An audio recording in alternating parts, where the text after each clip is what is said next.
There's just 3 days left to the Samsung Galaxy Unpacked event, and we have everything we need to know.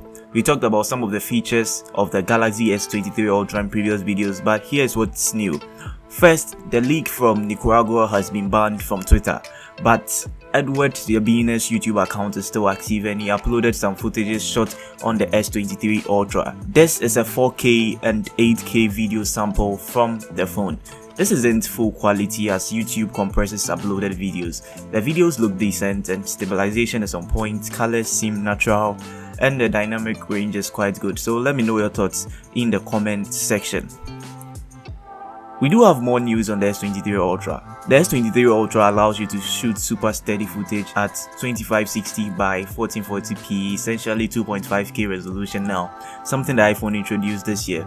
Also, the portrait video can now be shot at 4K at 30 frames per second, not only on the main camera but on the telephoto as well, which I think is a pretty good improvement. Every camera on the S23 Ultra has changed except the telephoto sensors. The main camera is now a 200 megapixel HP2 sensor.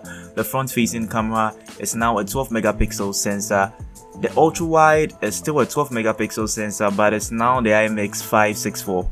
So that's all you pretty much have to know about the cameras on this device. All the S23 devices will support a Snapdragon 8 Gen 2 processor for Galaxy, which is basically an overclocked version of the standard 8 Gen 2, which should give Samsung the edge over competitors. Finally, no more Exynos, at least for now.